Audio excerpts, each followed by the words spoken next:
الحمدللہ رب العالمین والصلاة والسلام علی سید المرسلین اما بعد فاعوذ باللہ من الشیطان الرجیم بسم اللہ الرحمن الرحیم الحمدللہ تعالی اللہ رب العزت کی توفیق اور اس کے فضل سے آج ہم اپنی سلسلہ وار گفتگو میں قبر اور آخرت کے احوال اس عنوان کے تحت گفتگو کریں گے۔ قرآن مجید میں اللہ تبارک و تعالی ارشاد فرماتا ہے، آپ ظالموں کو ان اعمال سے ڈرنے والا دیکھیں گے جو انہوں نے کما رکھے ہیں۔ آپ ظالموں کو ان اعمال سے ڈرنے والا دیکھیں گے جو انہوں نے کما رکھے ہیں، اور وہ عذاب ان پر واقع ہو کر رہے گا، اور وہ عذاب ان پر واقع ہو کر رہے گا۔ اور جو لوگ ایمان لائے اور نیک اعمال کرتے رہے وہ جنت کے چمنوں میں ہوں گے، اور ان کے لیے ان کے رب کے پاس وہ تمام نعمتیں ہوں گی جن کی وہ خواہش کریں گے۔ یہی تو اللہ کا بہت بڑا فضل ہے۔ یعنی جو لوگ دنیا میں برے کام کریں گے، برے کام انجام دیں گے، اللہ اور اس کے رسول کی نافرمانی کریں گے اور آخرت کے لیے تیاری نہیں کریں گے، بلکہ دنیا بنانے میں، دنیا کمانے میں لگے رہیں گے اور دنیا کو بہتر بنا لیں گے، لیکن آخرت کو تباہ اور برباد کر لیں گے، اپنی آخرت کو خراب کر لیں گے۔ ایسے لوگوں کے لیے اللہ تبارک و تعالی ارشاد فرماتا ہے کہ آپ ظالموں کو ان اعمال سے ڈرنے والا دیکھیں گے جو انہوں نے کما رکھے ہیں، اور وہ عذاب ان پر واقع ہو کر رہے گا۔ یعنی جو انہوں نے گناہ کیے، ان گناہوں کے سبب سے اللہ تعالیٰ ان کو عذاب میں مبتلا فرمائے گا، ان پر عذاب مسلط کرے گا۔ یہ اللہ تعالیٰ کا وعدہ ہے۔ یہ سورہ شورى کی آیت نمبر 22۔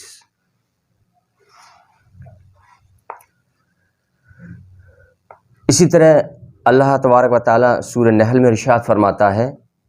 جو دنیا میں نیکی کرتے رہے ان لوگوں کے لیے دنیا میں بھی بھلائی ہے اور آخرت میں بھی بھلائی اور بہتری ہے، اور آخرت کا گھر تو ضرور ہی بہتر ہے، اور پرہیزگاروں کا گھر کیا خوب ہے۔ یہ سورہ نحل کی آیت نمبر 30۔ اور وہ آخرت کا گھر جیسے ہم نے ایسے لوگوں کے لیے بنایا جو نہ تو زمین پر سرکشی کرتے ہیں اور نہ تکبر اور نہ فساد انگیزی کرتے ہیں، اور نیک انجام پرہیزگاروں کے لیے ہے۔ یہ سورہ قصص میں آیت نمبر 83۔ یعنی نیکی کا بدلہ بہت بہتر، بہت خوب، ان کے لیے باغات ہیں، جنت ہیں، اور وہ چیزیں جن کی وہ خواہش کریں، وہ سب کچھ ان کے لیے وہ نعمتیں ہوں گی، اور ایسی نعمتیں جو کبھی زائل نہ ہوں گی، دائمی نعمتیں، ہمیشہ قائم رہنے والی، ہمیشہ موجود اور باقی رہنے والی وہ نعمتیں ان کو عطا ہوں گی جو ایمان لائے اور دنیا میں نیک کام کرتے رہے، نیک عمل کرتے رہے اور اپنی آخرت کی تیاری میں لگے رہے۔ ان کے لیے یہ سب انعام ہے۔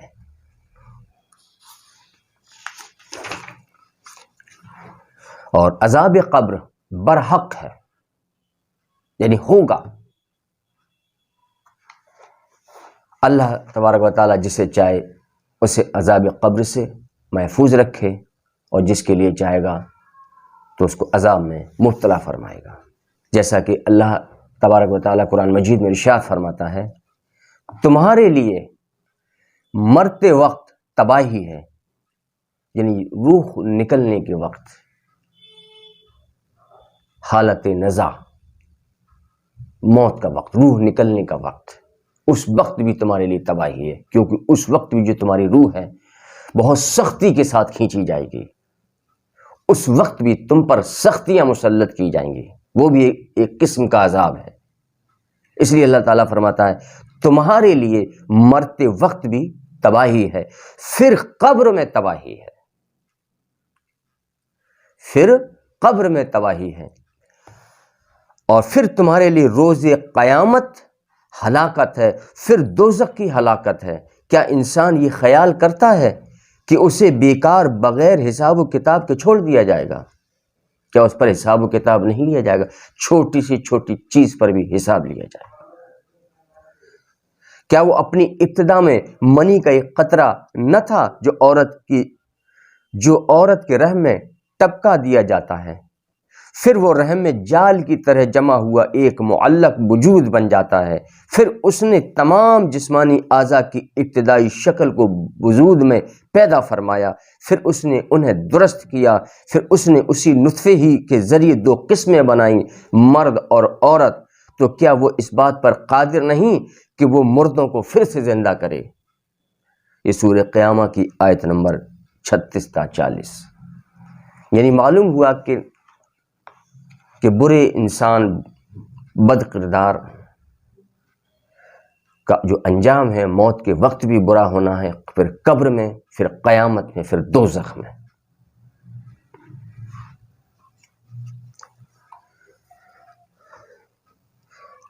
سورہ طٰہٰ میں اللہ تبارک و تعالیٰ ارشاد فرماتا ہے، زمین کی اسی مٹی سے ہم نے تمہیں پیدا کیا اور اسی میں ہم تمہیں لوٹائیں گے اور اسی سے ہم تمہیں دوسری مرتبہ پھر نکالیں گے۔ حضرت عائشہ صدیقہ رضی اللہ تعالیٰ عنہ سے روایت ہے کہ آپ نے نبی کریم صلی اللہ تعالیٰ علیہ وآلہ وسلم سے عذاب قبر کے متعلق دریافت کیا تو آپ صلی اللہ تعالیٰ علیہ وآلہ وسلم نے فرمایا کہ عذاب قبر برحق ہے، اور اس کے بعد میں نے رسول اللہ کو دیکھا کہ آپ ہر نماز کے بعد عذاب قبر سے پناہ مانگا کرتے تھے، یعنی حضور صلی اللہ تعالیٰ علیہ وآلہ وسلم ہر نماز کے بعد عذاب قبر سے پناہ مانگا کرتے تھے۔ یہ بخاری کی حدیث 1372 اور نسائی کی حدیث 1311۔ حضرت ابو ہریرہ رضی اللہ تعالیٰ عنہ سے روایت ہے کہ رسول اکرم صلی اللہ تعالیٰ علیہ وآلہ وسلم نے فرمایا کہ اے اللہ، میں پناہ مانگتا ہوں تیری قبر کے عذاب سے، اور پناہ مانگتا ہوں جہنم کے عذاب سے، اور پناہ مانگتا ہوں دجال کے فتنے سے۔ یہ نسائی کی حدیث 2064۔ حضرت عبداللہ بن بحیر رضی اللہ تعالیٰ عنہ سے روایت ہے کہ جب حضرت عثمان رضی اللہ تعالیٰ عنہ کسی قبر پر کھڑے ہوتے تو اتنا روتے، یعنی حضرت عثمان رضی اللہ تعالیٰ عنہ جب کسی قبر پر جاتے اس کے پاس جب کھڑے ہوتے تو اتنا روتے کہ آپ کی داڑھی مبارک تر ہو جاتی، تو آپ سے کہا جاتا کہ جنت اور دوزخ کے تذکرے پر آپ اتنا نہیں روتے، یعنی کہ جنت اور دوزخ کا جب تذکرہ کیا جاتا ہے آپ کے سامنے تب تو آپ اتنا نہیں روتے جتنا کہ آپ قبر پر کھڑے ہو کر روتے ہیں۔ تو آپ نے فرمایا کہ نبی کریم صلی اللہ تعالیٰ علیہ وآلہ وسلم فرماتے ہیں کہ قبر آخرت کی پہلی منزل ہے، اور جو اس سے نجات پا گیا تو اس کے لیے بعد والی منزلیں آسان ہوں گی، اور اگر اس سے نجات نہ ملی تو بعد والی منزلیں بہت مشکل اور دشوار ہوں گی۔ اور نبی اکرم صلی اللہ تعالیٰ علیہ وآلہ وسلم نے فرمایا کہ میں نے قبر سے بڑھ کر ہولناک اور پریشان کن منظر نہیں دیکھا۔ یا آقا علیہ السلام فرماتے ہیں کہ میں نے قبر سے بڑھ کر ہولناک اور پریشان کن منظر نہیں دیکھا، یعنی اتنا عذاب قبر میں دیا جاتا ہے۔ اللہ کے رسول فرماتے ہیں کہ میں نے نہیں دیکھا اتنا ہولناک منظر، اتنا پریشان کن منظر، جتنا پریشان کن منظر میں نے قبر میں دیکھا، جو قبر میں جب مردے کو عذاب دیا جاتا ہے۔ یہ ابن ماجہ کی حدیث 4267، ترمذی کی حدیث 2308، حاکم کی حدیث 1373 اور الترغیب و ترہیب کی حدیث 1781۔ کیونکہ قبر یا تو جنت کے باغوں میں سے ایک باغ ہے یا پھر جہنم کے گڑھوں میں سے ایک گڑھا ہے، اس لیے اللہ کے رسول فرماتے کہ میں نے قبر سے زیادہ ہولناک منظر نہیں دیکھا۔ اور حضرت عثمان رضی اللہ تعالیٰ عنہ جتنا قبر پر کھڑے ہو کر روتے تھے اتنا جہنم کے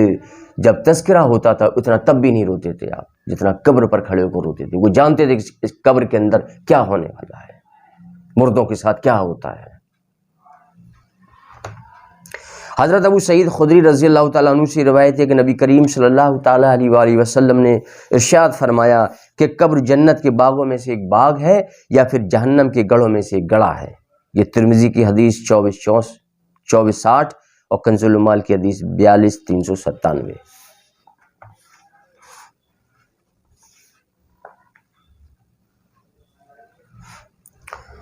حضرت ابو سعید خدری رضی اللہ تعالیٰ عنہ سے روایت ہے کہ نبی کریم صلی اللہ تعالیٰ علیہ وآلہ وسلم تشریف لائے تو آپ نے دیکھا کہ کچھ لوگ ہنس رہے ہیں۔ ایک مرتبہ حضور نبی کریم صلی اللہ تعالیٰ علیہ وآلہ وسلم جب صحابہ کرام کے درمیان تشریف لائے تو آپ نے دیکھا کہ کچھ لوگ ہنس رہے ہیں. حضور علیہ السلام نے دیکھا کہ کچھ لوگ ہنس رہے ہیں تو آپ نے فرمایا اگر تم لذتوں کو ختم کرنے والی چیز موت کو یاد کرتے تو تمہیں اس بات کی فرصت نہیں ملتی جو میں دیکھ رہا ہوں. یعنی اگر تم موت کو کثرت سے یاد کرتے تو آج تم اس طرح ہنستے نہیں جس طرح تم آج ہنس رہے. تمہیں فرصت ہی نہیں ملتی ہنسنے تک کی، کیونکہ اگر تمہیں یہ خیال ہوتا کہ مجھے موت آنی، مجھے قبر کے اندر داخل کیا جائے گا اور قبر کو اوپر سے بند کیا جائے گا، پھر معلوم نہیں، اللہ بہتر جاننے والا ہے کہ کس بندے کے ساتھ اس قبر میں کیا حال ہونے والا، اس کا کیا کیا عذاب اس پر مسلط ہونے والے ہیں. اگر وہ انسان کے ذہن میں وہ خیال رہے، موت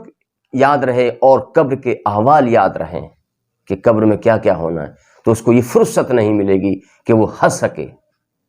یا دنیا داری کی فالتو باتیں کر سکے، اپنے وقت کو بیکار ضائع کر سکے. صرف وہ اپنا وقت آخرت کی تیاری میں لگائے گا، نیک اعمال میں لگائے گا، اللہ کی عبادت، اللہ کے ذکر میں لگائے گا. وہ پھر اس کے لیے اتنی فرصت نہیں کہ ہنسی اور مذاق میں اپنے وقت کو گزار دے، اپنے وقت کو ضائع کر دے. تو اس لیے اللہ کے رسول نے فرمایا کہ تم لذتوں کو ختم کرنے والی چیز یعنی موت کو اگر تم یاد کرتے تو تمہیں اس بات کی فرصت نہیں ملتی جو میں دیکھ رہا ہوں. نیز فرمایا لذتوں کو قطع کرنے والی موت کو زیادہ یاد کیا کرو، کیونکہ جب بندہ قبر میں جاتا ہے تو یہ زبان حال سے کہتی ہے میں غربت، یعنی جو قبر ہوتی ہے وہ زبان اس کا اس کا بھی ایک زبان حال ہوتا ہے، اس سے وہ کہتی ہے، کیا کہتی ہے قبر؟ کہ میں غربت یعنی بے وطنی کا گھر ہوں، مصیبت کا گھر ہوں، میں تنہائی کا گھر ہوں، میں خاک کا گھر ہوں. اور جب مومن بندہ دفنایا جاتا ہے تو قبر کہتی ہے کہ تیرا آنا مبارک ہو. وہ قبر کہتی ہے جب مومن بندہ جس نے دنیا میں نیک عمل کیے تھے، اپنی آخرت بہتر بنائی تھی، وہ بندہ جب قبر میں داخل کیا جاتا ہے بعد موت تو قبر کہتی ہے کہ تیرا آنا مبارک، تو اپنے ہی گھر میں آیا ہے اور میری پیٹھ پر چلنے والوں میں سے تم مجھے زیادہ محبوب ہو. میری پیٹھ پر جو بندے چلا کرتے تھے اس میں سے مجھے تو زیادہ محبوب ہے، کیونکہ تو نیک عمل کیا کرتا تھا دنیا میں، اور آج تم میرے سپرد کیے گئے ہو. وہ قبر کہتی آج تم میرے سپرد کیے گئے ہو اور میرے پاس آئے ہو، اور تو عنقریب تم دیکھو گے کہ میں تم سے کیا اچھا سلوک کرتی ہوں. یعنی قبر کہے گی اس مردے سے کہ تم نیک تھے دنیا میں، آج تم میرے سپرد کیے گئے ہو، اب دیکھو میں تمہارے ساتھ کیا اچھا سلوک کرتی ہوں. چنانچہ اس کی قبر اس کے لیے حد نکاح تک، چنانچہ اس کی قبر حد نگاہ تک کشادہ کر دی جاتی ہے اور اس کے لیے جنت کا دروازہ کھول دیا جاتا ہے. یہ مومن بندے کا حال ہوتا ہے قبر کے اندر. اس کے لیے قبر، اس کی قبر حد نگاہ تک، یعنی جہاں تک اس کی نگاہ چلی جائے اس کی قبر کو پھیلا دیا جاتا ہے، چوڑا کر دیا جاتا ہے، لمبا چوڑا کر دیا جاتا ہے جہاں تک اس کی نگاہ چلی جائے، اور جنت کا دروازہ کھول دیا جاتا ہے اس کے لیے. اور جب فاجر و کافر انسان دفن کیا جاتا ہے، جب کوئی برا آدمی جس نے اپنی آخرت کو تباہ اور برباد کر رکھا ہو صرف اپنی دنیا بنانے کے لیے، اس نے دنیا کو تو بہتر بنا لی لیکن اپنی آخرت خراب کر لی، ایسے بندے کے لیے قبر کا حال کیا ہونا ہے. تو جب کافر و فاجر انسان دفن کیا جاتا ہے تو قبر کہتی ہے کہ میری پیٹھ پر چلنے والوں میں سے میرے نزدیک تو سب سے زیادہ برا ہے. میری پیٹھ پر چلنے والوں میں سے تو سب سے زیادہ برا ہے. آج جب تو میرے سپرد کیا گیا ہے اور تو میرے پاس آیا ہے تو پھر تو عنقریب دیکھے گا کہ میں تیرے ساتھ کیا برا سلوک کرتی ہوں، میں تیرے ساتھ کیا برا سلوک کرتی ہوں. اس برے بندے کے ساتھ برا سلوک ہوگا. یہ قبر کہتی ہے آج دیکھ، آج تو میرے سپرد ہو گیا، اب میں دیکھ میں تیرے ساتھ کیا برا سلوک کرتی ہوں. یہ کہہ کر قبر سمٹ جاتی ہے، قبر سمٹ جاتی ہے، یہاں تک کہ قبر آپس میں مل جاتی ہے. یعنی بیچ کا جو درمیانی حصہ کھلا ہوا تھا وہ دونوں حصے، دائیں اور بائیں طرف کے دونوں حصے آپس میں مل جاتے ہیں. یہاں تک کہ قبر آپس میں مل جاتی ہے اور اس کی پسلیاں یعنی جو مردے کی جو پسلیاں ہوتی ہیں ایک دوسرے میں داخل ہو جاتی ہیں، ایک دوسرے اس طرح سے جیسے یہ قبر تھی تو قبر جب آپس میں ملے گی تو اس کی درمیان میں جو چیز ہوگی وہ سب پس جائے گی ایک طرح سے، وہ اس کی جو پسلیاں ہوتی ایک دوسرے میں اس طرح سے گھس جاتی ہیں۔ یہ حال ہوتا ہے اس برے آدمی کا قبر کے اندر۔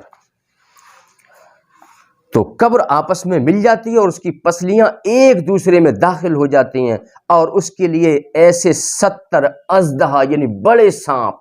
قبر کے اندر، بڑے سانپ اس پر مسلط کر دیے جاتے ہیں، 70 سانپ اس پر مسلط کیے جاتے ہیں، اور کہ اگر ان میں سے ایک اژدہا زمین میں پھونک مارے تو رہتی دنیا تک اس میں کچھ نہ ہوگے، اتنا زہریلا ہوتا ہے وہ، کوئی ساگ سبزہ اناج کچھ بھی نہ ہوگے، یعنی اتنا زہریلا ہوتا ہے وہ سانپ۔ اس طرح کے 70 سانپ اس قبر میں چھوڑے جاتے ہیں اس مردے کے لیے، اس کو عذاب دینے کے لیے، اور وہ اژدہے اسے ڈستے ہیں، یعنی وہ سانپ بڑے سانپ اس کو ڈستے ہیں اور اسے نوچتے ہیں، اس مردے کو ڈستے اور اسے نوچتے ہیں اور اسے نوچتے رہیں گے یہاں تک کہ اسے حساب کے لیے اٹھایا جائے گا، یعنی قیامت تک اس پر یہی عذاب مسلط ہو رہے گا۔ یہ ترمذی کی حدیث 2460۔ حضرت ابو ہریرہ رضی اللہ تعالیٰ عنہ سے روایت ہے کہ رسول اکرم صلی اللہ تعالیٰ علیہ وآلہ وسلم نے فرمایا کہ اللہ سے پناہ مانگ دوزخ کے عذاب سے اور عذاب قبر سے اور زندگی اور موت کے فتنوں سے اور فتنہ دجال سے۔ یہ نسائی کی حدیث 5524۔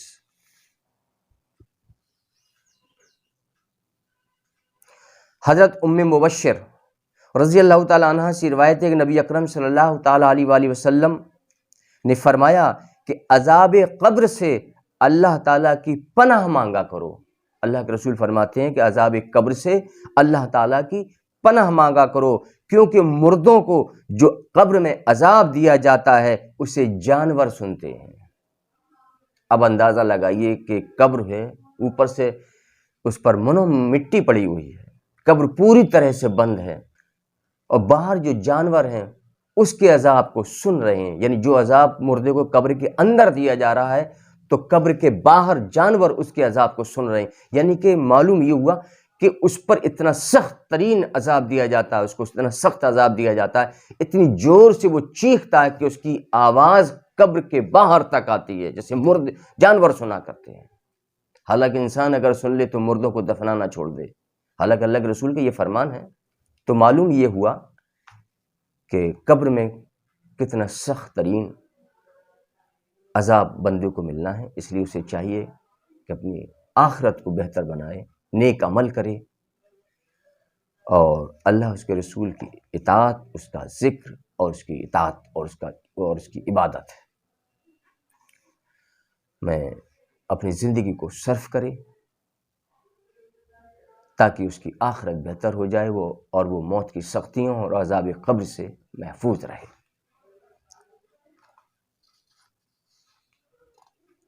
کیونکہ انسان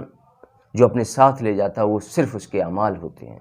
اور وہ چھوڑ کر جاتا ہے اس میں سب اس کی میراث میں سارے اس کے جتنے جو گھر والے ہوتے ہیں وہ سارے اس کے حصے دار ہوتے ہیں، حالانکہ اس پر جو عذاب اسے ملنا اس میں کوئی حصے دار نہ ہوگا۔ اس لیے انسان کو یہ بھی سوچنا چاہیے کہ ہم جب قبر میں تنہا ہوں گے اور اپنے اعمالوں کو ہمیں ہی حساب دینا ہے، اچھے یا برے، اور جو ہم نے برے عمل کیے اس کا ہمیں عذاب ہمیں ملنا ہے، اس میں کوئی حصے دار نہ ہوگا۔ تو اس لیے انسان کو اپنے بارے میں بھی اس چیز سوچنی چاہیے، یہ نہیں کہ صرف پوری زندگی دنیا کو بہتر بناتے رہے، اپنے اہل خاندان کے لیے جمع کرتے رہے، اپنے لیے بھی جمع کیا، اپنے اہل خاندان کے لیے جمع کیا، مر گئے، مرنے کے بعد میں پتہ چلا کہ تمہارے ساتھ صرف تمہارے اعمال گئے اور تمہاری میراث میں صرف تمہارے سارے حصے دار ہو گئے، پھر تمہیں کوئی پوچھنے والا نہیں، تم پر جو عذاب مسلط ہوگا اس میں کوئی حصے دار بننے والا نہیں، کیونکہ مرنے والے کی چھوڑی ہوئی میراث میں اس کے تمام وارثوں نے اپنا اپنا حصہ لگا لیا، لیکن کیا کسی وارث نے اپنے مرنے والے کے ذمے جو روزے اور نمازیں باقی تھیں کیا ان میں بھی کسی نے وارث نے حصہ لگایا؟ کوئی نہیں لگاتا. لاکھوں میں کوئی ایک دو ہوں الگ بات ہے، لیکن اکثر ایسا نہیں. میراث جو چھوڑ کر جاتے اس میں سارے حصے دار ہوتے ہیں، لیکن جو اس نے روزہ چھوڑا دنیا میں، جس پر باقی تھے اور جس پر نمازیں باقی تھیں، ان میں کسی نے حصہ نہیں لگایا کہ بھئی اتنی نمازیں اس کی طرف سے میں پڑھوں گا، اتنے روزے میں رکھوں گا. کوئی نہیں. پھر میراث میں سب حصے دار ہوتے ہیں. تو کیا ان میں سے کسی نے بھی وارث نے حصہ لگایا کہ میں اپنے والد یا اپنی والدہ کے ذمے جو روزے یا نمازیں ہیں میں ان کی طرف سے پڑھوں گا یا ان کی طرف سے روزہ رکھوں گا؟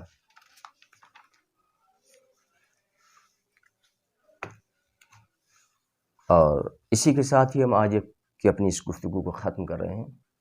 اور اسی مضمون کو ہم انشاءاللہ اگلی نشست میں آگے کا حصہ بیان کریں گے. وما علینا الا البلاغ المبین.